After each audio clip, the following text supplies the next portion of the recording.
안녕하세요. 김희영 노무사입니다. 여러분들 이제 2차 수업으로 우리 만나 뵙게 돼가지고요. 다시 한번 반갑다는 인사드리면서 오늘은요, 우리 OT 진행을 한번 해볼 거예요. 그래서 여러분들이 뭐 2차 시험을 여러 번 본 분들도 있겠지만 직장인 분들 같은 경우에는 2차 시험 이제 처음 준비하시는 분들도 많거든요. 그래서 이제 전체적으로 우리 시험이 어떻게 구성되어 있는지, 진짜 시험장은 내가 시험지를 받았을 때 몇 쪽인지 그거부터 해서 가장 중요한 거는 답안지 작성법.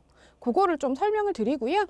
우리 강의 진행 방식 간단하게 좀 설명을 좀 해보도록 하겠습니다. 자, 처음에는 우리 이제 OT는 이렇게 이제 진행이 될 건데요. 나머지 마지막에 제가 수험생활과 관련해가지고 잔소리도 조금 할 예정입니다. 여러분 끝까지 좀 잘 들어주시고요. 자, 우리 시험 며칠 날 보나요? 자, 이제 시험 공고가 다 났습니다. 그죠? 그래서 8월 그죠? 여름 한참 더울 때 8월 21일부터 8월 22일 사이에 이틀간 우리가 시험을 치르게 되는데요. 자, 우리 첫째 날 우리가 지금 공부하면 노동법 1, 2가 가장 큰 점수가 배정이 되어 있습니다. 몇 점이에요?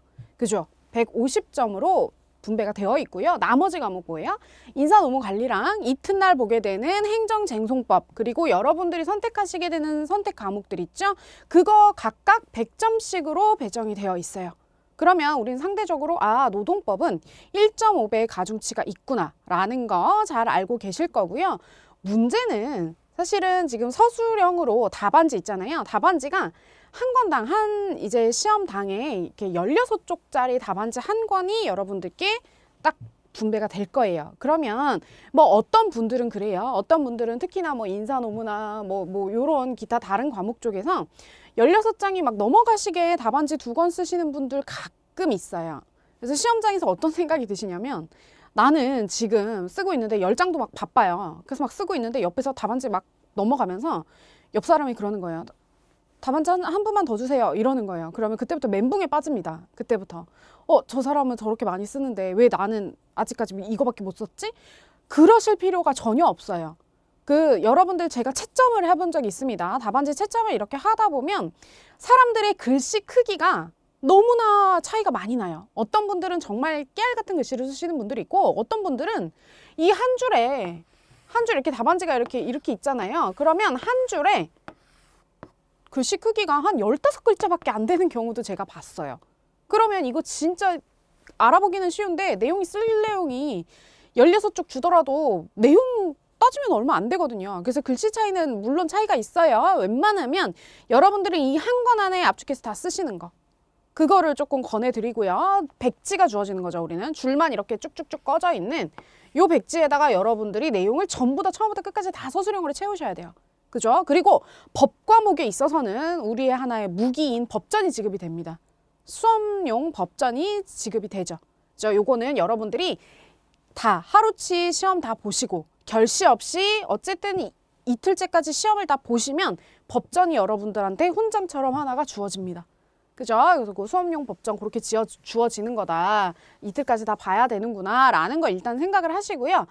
자, 그 다음에 우리가 지금 답안지 작성법 하기 전에 그죠? 답안지 작성법 하기 전에 뭐 여러분들 제가 항상 이제 시험을 하게 되면 질문들을 막 받잖아요. 그러면 펜은 도대체 뭐를 써야 되냐? 그죠? 펜은 도대체 뭐를 써야 되냐? 그 다음에 뭐 답안지에 대한 뭐 글자는 글씨가 중요하냐? 그 다음에 글자 크기는 어떻게 써야 되냐? 악필 교정을 해야 되냐? 막 그런 내용을 많이 질문을 들어요. 그런데 일단은 글씨는요. 웬만하면 여러분들이 그렇게 막 걱정을 많이 하실 필요는 없는 게 문제가요. 그죠? 문제가 어느 정도 다 똑같은 문제가 주어져 있기 때문에 어떤 내용을 쓸 건지 어떤 판례가 쓸 건지 어느 정도 다 내용이 들어가 있는 상태에서 여러분들 답안지를 채점하기 때문에 너무 정말 하위 0점 몇몇 프로의 악필이 아닌 이상은 어느 정도는 알아봅니다. 그래도 교수님들도 채점하시는 교수님들도 사람인지라 그래도 최대한 또박또박 쓰려고 하시는 게 좀 보기가 좋겠죠? 그죠? 그리고 제가 채점을 해보니까 글씨가 좀 알아보기 좋고 답안지의 인상이 좋은 경우는 약간의 점수에서 좀 가점 영향이 조금 있는 것 같기는 해요. 부정을 못 하겠습니다. 채점을 해본 이상. 자, 어쨌든 글씨는 최대한 뭐 악필이더라도 조금 크게 좀 알아볼 수 있게끔 좀 써주셔라. 너무 흘리게 쓰면은 못 알아보니까. 그거 뭐 뒤에 가면 시간이 모자라서 그런 건 어쩔 수 없는데 최대한 처음 앞쪽에다가도 그렇게로 좀 쓰시는 거를 좀 권해드리고요.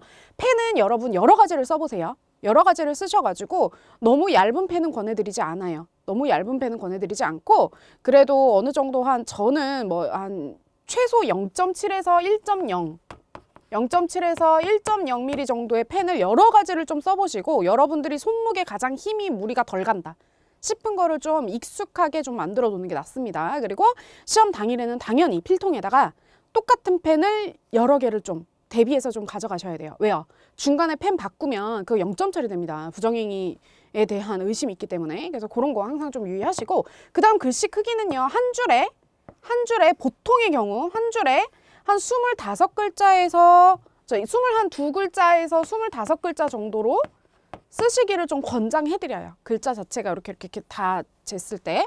그래서 이렇게 좀 권장을 해드립니다. 그래서 자기가 시험지에 어느 정도 몇 글씨 정도 되는지 좀 보면 조금 감이 좀 오실 거예요. 이거는 그냥 권장을 하는 거지 이거 반드시 지켜야 되고 그런 건 아니에요. 그래서 그렇게 참고를 좀 하셔서 진행을 하시면 되겠고요. 자, 그 다음에 강의 진행 방식을 잠깐만 설명을 드리면 우리가 이제 강의가 이제 기본 강의하고 판례를 설명하는 그 이론 강의가 준비가 되어 있고요. 그 다음에 우리가 기출문제, 최근 기출문제 하고요. 노무사시험 외에 변호사시험, 그죠? 그쪽에 대한 시험까지 나와 있는 기출문제랑 주요 문제 이런 것들 푸는 이렇게 문제풀이 강의로 이렇게 구성을 해 놨습니다. 그래서 지금은 이제 기본 이론 강의 및 판례 강의 이제 들어갈 거예요. 그죠? 그래서 이렇게 들어갈 거고요. 그리고 어쨌든 우리 강의든 뭐든 간에 여러분들이 지금 이렇게 공부를 하는 이유가 뭐예요? 목표가 뭐예요? 목표가. 여러분들 지금 책에다가 여러분들이 뭐 형광펜을 막 색깔을 다르게 하고 뭐 암기가 안 되는 거 체크해놓고 하는 거 다 뭐 하려고 하는 거냐면 시험 막판에, 그쵸? 시험 막판에 그거 내가 한번 눈에 보고 들어가느냐 마느냐 그게 굉장히 큽니다. 시험 직전에 본 사람을 못 이겨요. 네, 시험 아무리 공부를 많이 했다 그래도 직전에 그거를 눈에 내가 봤는데 시험에 딱 나왔다. 그럼 그거는 진짜 완전 그냥 축복받은 거죠. 그걸 하려고 하는 거예요, 사실. 그죠? 막판에 빨리 돌려볼 거. 우리가 벼락치기를 해서 막판에 집중력이 엄청 초인적인 힘이 나올 때 그때 막판에 한 번 눈에 보고 들어가느냐 안 보고 들어가느냐 그거 하려고 우리 공부하는 거예요. 그게 바로 단권합니다, 여러분. 그래서 최대한 여러분들이 막판에까지 볼 한 권에다가 모든 거를 다 압축시켜서 정리하는 거예요. 내가 암기가 안 됐던 거, 내가 어느 부분은 기억이 안 났던가, 어느 부분은 내가 이해가 안 됐던가, 어느 부분은 키워드를 내가 정리가 안 된 건데 이 키워드는 반드시 답안지에 현출해야겠다라는 걸 체크해 놓는 작업들을 한 권에다가 몰아놓는 게 그게 바로 단권화 작업입니다. 그죠? 뭐 책은 뭐 여러분들이 뭐 서브노트를 따로 할 수도 있고 뭐 기본서 이만한 거 할 수도 있고 그죠? 그렇게 할 수도 있지만 막판에 내가 시험장에서 빨리 돌릴 그 책 그거 만드는 게 단권화예요. 다른 게 아니고. 그래서 사실은 제가 여기다 막판에 한 달이라고 잡아놨는데 저 같은 경우는 한 달 반 정도가 소요가 됐어요. 정말 인풋을 팍 들여서 그냥 뭐 자는 시간, 공부하는 시간 따로 없어요. 눈 뜨면 공부하는 거고요. 공부 끝나면 자는 거예요. 지쳐서. 네, 그렇게 하는 시간을 한 달 반을 했는데 그 한 달 반, 막판 한 달 반이 정말 수험 이 시기에 성패를 좌우한다고 봐도 과언이 아닐 겁니다. 특히나 직장인분들은 막판에 가시면 가실수록 인풋을 많이 늘려야 돼요. 어쩔 수 없어요. 시험에 대비하는 시간 자체가 물리적인 시간 자체가 전업생들보다는 작을 수밖에 없기 때문에 그거는 인위적으로 노력을 하셔야 됩니다. 그러면 여러분들 어떻게 해야 돼요? 제가 잔소리 할 거지만 여러분들 핸드폰 보실 때 뭐 너튜브 같은 거, 뭐 웹툰 뭐 이런 거 볼 게 아니라 내가 기억이 안 나는 거, 내가 틀릴 것 같은 거 사진으로 찍어가지고요. 뭐 이동 시간, 그죠? 이동 시간 잠자기 직전에 딴 거 보지 말고 그런 거 보면서 떠올리고 반복하고 요런 거 시간 세이브 해야 돼요.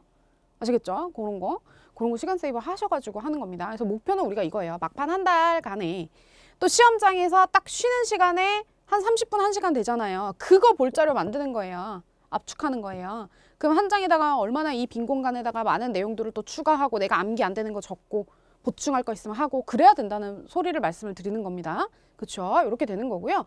그리고 우리 수업의 이제 전체적인 거는 제가 하는 강의는 여러분들이 이제 아시겠지만 처음에 들어갈 때 전체적으로 왜 이 조문들이, 왜 이 주제들이 문제가 되는지 맨 처음에 목차, 크게 보면 목차인데 어디를 좀 강약을 줘야 되는지 그거 전체적으로 틀잡기를 먼저 들어갈 거예요.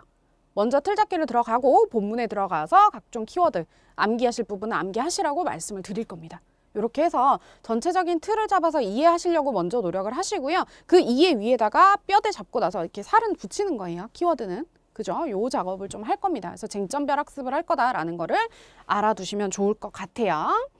자, 그러면 이제 여러분들이 이제 궁금해하는 답안 작성법을 이제 얘기를 해드릴 건데, 자, 답안 작성을 하는데 맨 처음에 뭐 목차, 그쵸? 목차 많이 중요해요. 목차 제가 설명을 드릴 건데 그 이전에 앞서서 답안 작성을 할 때는요, 여러분 반드시 시간 배분을 먼저 들어가 놓고 써야 돼요. 내가 아무리 아는 문제라고 할지라도요, 점수 배점이 예를 들어서 난 25점짜리의 점수 배점이 된 거예요. 근데 내가 시험 직전에 얘를 쉬는 시간에 달달달 봤어요. 달달달 봐서 이 논점이 있는 거를 막 책 페이지를 봤을 때 한 3페이지 되는 걸 막 봤다. 그러면 책 페이지로 3페이지 되면 답안지에다 늘리면 엄청나거든요. 그거를 분량 조절을 굉장히 잘 하셔야 된다는 거예요. 내가 안다고 해서 여기다 처음에 서론과 앞부분에다만 막 배치해서 써버리면 뒤에 배점이라는 게 딱딱딱 주어져 있거든요. 예를 들어서 문제의 소재에 뭐 예를 들어서 문제의 소재에다가 여기다가 뭐 서론 부분에다가 뭐 5점 정도 배점이 되어 있고, 그죠? 예를 들어서 뭐 여기에다가는 뭐 예를 들어서 법령을 썼는지 문제 의식이 제대로 드러났는지 논의의 실익이 뭐 있는지 뭐 요런 거를 이제 따져서 배점이 되잖아요. 그리고 뭐 예를 들어서 판례가 뭐 배점이 한 15점이면 좀 그렇네요. 한 뭐 10점 내지는 뭐 13점 되어 있고, 뭐 학설이 예를 들어서 뭐 5점이 되어 있고, 그 나머지 뭐 결론이 18점에다가 23점이니까 뭐 결론이 예를 들어서 2, 3점이 뭐 되어 있다라고 하면, 그쵸? 라고 하면 이 거를 생각을 하고 분배를 해야 된다는 거예요. 분배를 하실 때 여기다가만 딱 완전히 몰빵을 해서 썼다라고 하면 여기 있는 거는 시간 없어서 못 쓰면 날아간다는 거예요. 한 줄이라도 쓰셔야 점수가 0점 몇 점이라도 받아가시잖아요. 그죠? 그래서 이런 거를 일단 생각을 하셔야 된다. 이걸 하려고 그러면 일단은 우리가 문제를 딱 봤을 때, 자, 배점과 답안지 분량을 조금 먼저 검토를 해봐야 될 필요가 있습니다. 문제가요, 요즘 노동법 문제는 큰 문제가 이제 1번 해가지고 큰 문제가 50점짜리가 나오고, 그 다음 작은 문제가 25점짜리로 보통은 나옵니다. 그 25점짜리는 대개의 경우에는 뭐 약술이 나오는 경우도 있지만 지금은 준사례 문제라고 해서 25점짜리도 사례 문제가 나와요. 사례 문제. 그죠? 케이스 문제가 나온단 말이에요. 케이스의 형식을 띈 뭐 준사례 그 약술일 수도 있지만, 그래서 이런 식으로 문제가 나오는 경우도 있고, 보통 50점짜리는 큰 50점짜리로 퉁 해서 나오는 경우도 있지만 요즘은 30점, 20점 이런 식으로 쪼개서 문제가 나와요. 그죠? 다행히 우리가 논점을 찾아야 되는 게 아니라 이미 논점은 어느 정도 문제에서 다 주어집니다. 어떤 거를 쓰라고. 예를 들어서 2020년 문제도 보니까 어떤 거 나왔어요? 강조했었죠? 근로기준법상 근로자, 사용자. 그죠? 노조법상 근로자, 사용자 중요한 논점이라고 얘기를 했는데 우리가 요번에 뭐 나왔어요? 근기법상 사용자 문제 나왔잖아요. 그죠? 묵시적 계약 법리 관계가 나왔는데 문제는 그런 게 문제가 나왔을 때 이렇게 문제가 쟁점이 되는구나. 보통 쟁점은 다 나와 있으니까, 뽑아낼 수 있으니까. 그럼 거기에 해당되는 거에 대한 거를 서술을 해주는 거예요. 그죠? 요런 거 할 때, 자, 제가 7, 4, 8, 5 이렇게 써놨는데 이건 무슨 소리냐면, 자, 위에 앞에 있는 거 7쪽 내지는 8쪽, 요게 50점에 할당되는 페이지 수예요. 그죠? 얘는 100점짜리가 아니라 1교시에 75점, 그죠? 2교시에 75점이잖아요. 그럼 75점짜리를 봤을 때, 작은 문제, 50점짜리의 문제는요, 7쪽에서 8쪽 정도의 답안지를 분량을 배분을 해야 되고요. 나머지 25점짜리는 4쪽에서 5쪽 정도를 분량을 배치를 하셔야 돼요. 이것도 사실은 되게 많이 잡은 거예요. 많이. 그래서 적어도 한 요 정도, 한 11페이지에서 한 13페이지 정도에서 노동법 마무리 지으시면 되는데 엄청 빨리 써야 돼요, 진짜. 쓰시다 보면 여러분들 시간이 부족하다라는 거 많이 느끼실 겁니다. 그래서 시간 관리를 잘 하셔야 되는데, 처음에는요, 여러분 답안지 쓰실 때 가장 중요한 거는 문제를 잘 읽는 거예요. 문제를 잘 읽는 게 진짜 중요해요. 그 사실관계에서 문제를 뽑아내서 이게 어떤 쟁점이 있구나라는 거를 문제를 정확하게 읽으시고 문제가 요구하는 답을 쓰셔야 됩니다. 그쵸? 그러면 예를 들어서 2020년 문제 보시면 여러분 기출문제 잠깐 볼게요. 책에서 그죠? 기출문제 2020년 또 보면 문제를 보면 우리 문제를 빨리 푸는 방법은 뭐가 있어요? 일단 사실관계 설문이 엄청나게 깁니다. 그렇기 때문에 저는 물음을 먼저 봐요. 물음은 짧으니까. 물음에서 딱 보면 직접 채용된 근로자라고 주장한대요. 판례 법리에 근거해서 주장의 타당성을 보는 거예요. 그럼 판례 법리가 나와야 되고요. 판례 법리를 적용시켰을 때 타당한지 안 한지까지 결론을 내줘야 된다라는 거예요. 그죠? 그렇기 때문에 문제를 가장 먼저 읽는 게 중요합니다. 그 문제를 읽었어요. 그렇다면 뭐 해요? 그러면 10분 동안 우리는 해당 내용에 대한 목차를 잡는 거예요. 여기 이 10분 잡은 거는 50점짜리하고 25점짜리 다 커버하는 겁니다. 그래서 쟁점 잡았으면 이거는 기계적으로 하는 거예요, 사실은. 어느 정도 머릿속에 공부를 했으면 박혀져 있어야 돼요. 그죠? 금기법상 사용자 얘기를 했다라고 하면 묵시적인 계약 법리가 나올 수밖에 없거든요. 그러면 거기에 있는 뭐 조문이랑, 그죠? 금기법이랑 노조법이랑 다른 거. 그죠? 입법 목적도 다를 거고, 규율하게 되는 그러한 내용도 다를 거잖아요. 그럼 그런 거 써주시고, 조문 써주시고, 해당하는 판례 내용 써주고, 그죠? 사안의 포섭 정확하게 시키고, 그 다음 결론, 타당한지 안 한지에 대해서 나와줘야죠. 요러한 것에 대한 큰 목차, 대략적인 큰 목차하고 거기에 들어가는 키워드 판례, 딱 그 정도만 하는 거예요. 많이 하는 게 아니라. 그럼 요거 하려고 그러면 어떻게 해요? 문제 먼저 읽고, 그죠? 작은 문제 먼저 읽고, 그 다음에 사실관계 보고, 그 다음에 큰 목차 잡아놓고 요걸 10분 안에 하는 거예요. 그죠? 그 다음에 이제 그 대목차 잡아놓고 그 다음에 이제 미친 듯이 쓰는 거죠. 45분, 25분 요렇게. 딱 요렇게 하게 되면 거진 75분이 흘러가요. 그죠? 그래서 요런 식으로 쓰는 거예요. 그래서 분량 답안지 이렇게 해놓고 답안지가 8쪽 안에 그러면 내가 그게 들어와야 되니까 배점에 따라서 우리가 문제를 쓰는 거예요. 그렇기 때문에 배점이 가장 많은 거는 대부분의 경우에는 판례, 그죠? 그 다음에 사안의 포섭 부분, 그 부분이 많이 나오기 때문에 그 부분을 집중적으로 해서 써야겠죠. 분량 조절도 그렇게 하는 겁니다. 그죠? 그렇게 하는 거고요. 자, 이제 기술적인 부분을 좀 얘기를 해드릴 건데 이제 아이렉이라는 게 있어요, 여러분. 아이렉은 제가 가지고 온 건 아니고요.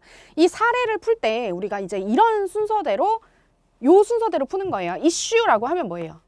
이슈라고 하면 이 문제가 왜 쟁점이 되는지, 문제의 소재 내지는 사안의 쟁점, 그죠? 요런 것들이 문제가 나오는 거고요. 이슈가 뭔지 알았다 그러면 이슈에 적용이 되는 룰을 써줘야죠. 룰이 뭐가 되겠어요? 그쵸? 법조문이잖아요. 법조문 내지는 판례 법리 또는 여기서 이제 학설이 나오는 거죠. 지금은 뭐 학설이 그렇게 막 비중이 막 이만큼 넘진 않지만 이런 것들이 판단을 하는 이 이슈에 대해서 가타부타 결론을 내야 되잖아요. 그 결론을 낼 때 어떤 거를 적용을 해서 우리가 결론을 낼 것인가, 이런 소리예요. 그러면 이 법조문이든 이 판례든 요걸 적용을 했으면 이 우리 사안에 대해서 대입을 해봐야겠죠. 그걸 바로 우리 어플리케이션 적용이라고 얘기를 합니다. 이래서 여기에 사안의 해결이라든지 사안의 포섭이라든지 사안의 해결, 적용, 포섭 이런 식으로 이 문자가 잡히겠죠. 제목이, 목차가. 그렇게 되면 나중에 뭐예요? 적용까지 다 해봤더니 결국은 문제에서 묻는 결론이 뭐더라 까지가 나와야 돼요. 그래서 목차는 여러분들이 정말 겁내시는 분들이 너무 많아서 그러는데 겁내실 필요가 전혀 없어요. 뭐를 하던 간에 아까 아이렉 순서로 하면 된다 그랬어요. 그래서 큰 사례형 문제다. 그러면 문제에서 문제 먼저 읽으시고, 그죠? 그 다음에 사례를 쭉 이제 설문을 쭉 읽을 거 아니에요. 설문을 쭉 읽고 대목차를 쭉쭉쭉 잡습니다. 그죠? 대목차 잡은 거에서 이제 논점의 정리, 요거 잡는 거잖아요. 요 목차. 논점의 정리. 왜 이게 문제가 됐는지 제가 이제 문제를 풀게 되면 항상 Y라는 거를 많이 말씀을 드릴 거예요. 그러니까 왜 이 쟁점이 나오게 됐는지 요거를 설명을 드릴 거고요. 그 다음에 반드시예요. 여러분, 이 사안에 적용이 되는 관계 법조문이 있을 겁니다. 법조문이 있다 그러면 당연히 법조문을 써주셔야 되고요. 법조문이 없다고 하면 법조문이 없다라는 것까지 써주셔야 돼요. 왜요?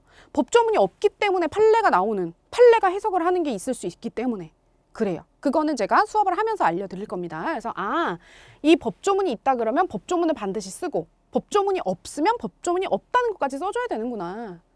그죠? 그 다음에 우리 대부분의 경우는 케이스 문제 같은 경우는 25점짜리 준사례도 마찬가지입니다. 대부분의 경우 판례에 있는 경우가 문제화돼요.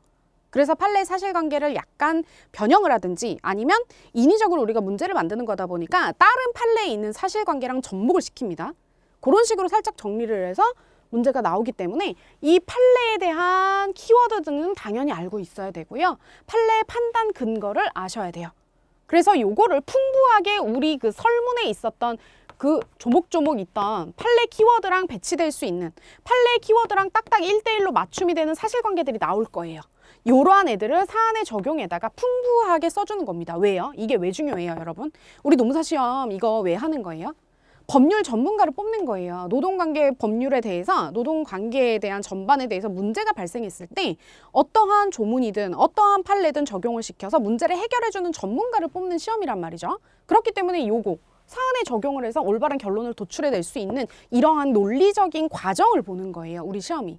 그죠? 그래서 요거는 여러분들 요러한 내용들이 요게 중요한 게 아니에요. 요거는 너무 당연한 거고 이 안에 있는 내용들을 얼마나 풍부하게 쟁점 뽑아내고 조문 뭔지 알고 판례 암기해서 이 사안을 풍부하게 적용시켜서 올바른 결론을 도출해낼 것인가 이게 중요한 겁니다. 그죠? 이 목차의 내용은 요거만 알면 돼요. 법조문, 논점의 정리, 법조문, 판례. 그러니까 여기에 포함이 되는 게 요 위에 학설이 잠깐 들어올 수는 있죠. 그죠? 사안에 따라서 학설, 판례, 적용, 결론 끝. 그죠? 그래서 마찬가지로 25점짜리는 아까 말씀드렸던 양조절 하는 거, 빠지는 내용 없도록 얘기하시는 거, 서론 들어가는 경우고요. 논점 정리 들어가는 거죠. 왜 이게 문제가 되는지. 관련 조문이 있다면 조문, 개념이 있다면 개념 이런 거 써시는 거고 여기 로마자 투번에 본격적으로 개념하고 법조문 풍부하게 서술해 주시고 그 다음 판례가 있다 그러면 현출해 주시고 그 다음 결론 내지는 요약 정리하는 겁니다. 그죠? 요렇게 정리를 하시면 돼요. 그죠? 그래서 이런 식으로 우리가 답안지를 좀 작성을 하는구나 라는 걸 보시면 되고요. 그래서 이제 마지막에 여러분들 이제 수험 생활과 관련해 가지고 마지막으로 잔소리 하나만 할 건데요. 여러분 우리 시험은 실질 경쟁률이요 10대1 내지는 7대1까지 올라온 시험입니다. 점점 더 수험생들이 많이 들어오고 있어요. 그죠? 그렇기 때문에 허투루 공부해서는 사실상 붙기가 좀 힘들어요. 그죠? 그래서 모든 과목이 펑크나는 과목이 없어야 돼요, 여러분. 노동법만 이만큼 잘한다고 해서 뭐 행정쟁송이라든지 기타 선택 과목의 점수가 안 나와버리면 평균 60점 넘기가 상당히 어려워집니다. 그렇기 때문에 내가 싫어하는 과목을요, 뒤로 미루는 순간 합격이랑은 좀 멀다라고 생각을 하셔야 돼요. 억지로 싫은 과목을 앞에다가 배치를 해서 누수가 없게끔 공부하시는 거를 강력하게 권해드립니다. 그렇죠? 그래서 내가 이 공부를 할 때는 2차 시험은 망치는 과목이 하나도 없이 골고루 잘 보고 뭐 하나가 점수가 확 높으면 붙는 거예요. 그죠? 전략 과목이 이제 그런 건데 내가 좀 친한 과목 있잖아요. 내가 공부하기 재밌는 과목. 그런 것들을 이제 전략 과목으로 두시고요. 나머지 누수되는 그러한 과목 없이 우리가 시험에 뛰어들어야 된다. 라는 거예요. 그쵸? 이렇게 해가지고요. 이왕 여러분들이 시험에 이제 진입하셨고 그 다음 지금 이렇게 인트로 강의를 보신다는 거는 이미 진입하신 거예요. 그죠? 진입했으면은 백은 없습니다. 일단 내가 정해놓은 내가 목표로 한 시점까지는 전력 투구를 해보고 그때 안 되면 그때는 이제 길을 다시 한번 선택을 해보시되 일단 들어온 이상은 빨리 합격해서 나가셔야 돼요. 그렇죠? 그렇게 생각을 하시고요. 공부가 안 될 때는 공부 아예 손 놓지 마시고 뭐 동기부여 동영상이라도 찾아보시면서 공부에 계속 손을 좀 놓고 잡고 있어야 됩니다, 여러분. 그렇게 하시고요. 우리 본격적으로 수업 시간에 뵙도록 하겠습니다. 여러분 수고하셨습니다.